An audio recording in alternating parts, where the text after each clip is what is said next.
Good morning. I am wanting to talk to you today about what we're going to be doing next, and that is we're going to be writing a research question.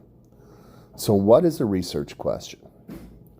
A research question is somewhat like a thesis.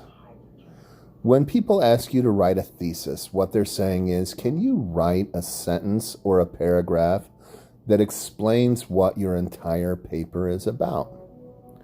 Well, a research question does something like that. What a research question does is it takes the information that you have gathered, right? You've all managed to do 20 annotated bibliographies. I know you guys didn't like doing them. I know you didn't enjoy it. I get it. I understand that. And I appreciate you doing it because it will help you down the line. But now comes the part where you take what you looked at. You take all the information that you read, all the information that you got, and you start formulating it, okay? You start figuring what you're going to write. What am I going to write about this? Because if you write about the entire subject, you're not going to be able to get it in just few enough pages. And if you write about something that's too specific, you may not be able to write enough. So what you do is you start looking at what you've got. You start reading it, you start paying attention to it, and you start looking at it with a critical eye. And the critical eye is going to be asking and saying, what do I need to find out? What is interesting about this? What are they missing? What is one point that I don't see them making that I really want to make? And once you found that one point, once you found it, then you start formulating a question. All right? And this question becomes something that you will use.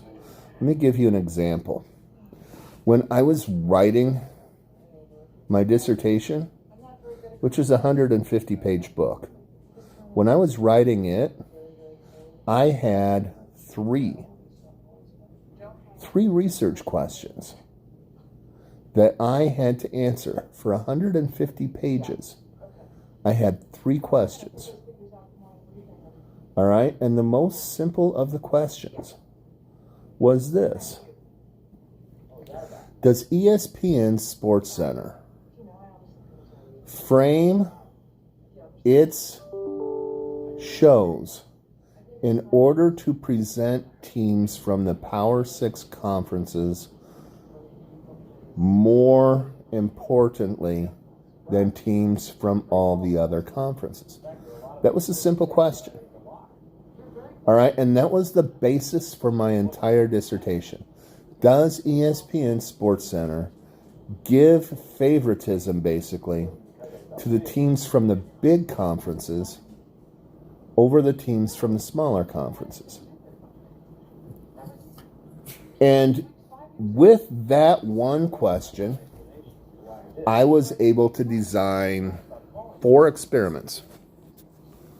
4 ways that I used to test and come up with my answer. 4 ways that I came up to prove what I was saying was correct. All right? Now, you're not going to have to come up with, you may come up with multiple questions if you want. You're not going to have to write 150 pages. You're going to have to write 10 to 12. All right? But you still want to come up with a question. You still want to come up with something that gives you an idea of what you want to write about. Okay? So I'm looking at this and I'm thinking, boy, there are a couple of other ways you could do it. The number one way is a hypothesis, because if you're doing an experiment where you're going to be proving something, if you're doing a quantitative experiment, you're usually going to have to be using a hypothesis. But for the purposes of this class, I don't want a hypothesis. And for the purpose of this class, I don't want a thesis statement.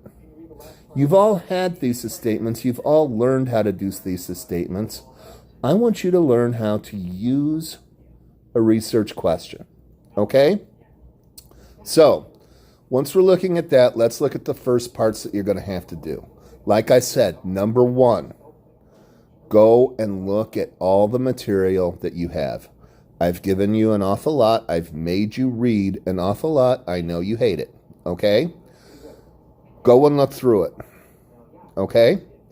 Number two, once you've looked through all of your information, I want you to start sorting out what you find to be interesting and what you don't find to be important at all. Once you've got that, once you've come up with an idea of what you want to write about, then your job is to start formulating a question. Now remember, this question is the central part.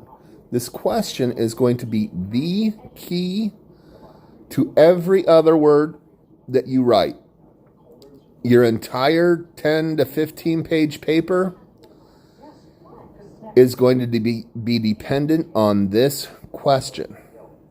So you want to take your time. You want to formulate it. All right? You want to send it to me by email. It's due next week. It's due on Monday of next week. Today is the 23rd. That means that it will be due on the 30th. But you have time to look at it. Email me questions, and I will get back to you as quickly as possible. Right now, I'm putting everything on Moodle, and I'm doing it through the one place where I've been using everything. As we go forward, I will be setting up Zoom individual meetings with you so that we can talk about where you're at. Right now, I don't think we'll really need them. I'm going to try to get your annotated bibliographies back to you by Friday so that you can look at them and you can go through and start processing what you need to do. Okay? If you have questions, please email me. I will address all of them in a video on Wednesday. So please, if you've got questions, send them to me. I will address them. I don't care what your questions are about. Anything that you want to talk about, I'm not doing caring and sharing yet, but if you do have anything that you want to talk about, please email me. I will answer, and we'll put them up on video on Wednesday. Thank you very much. Goodbye.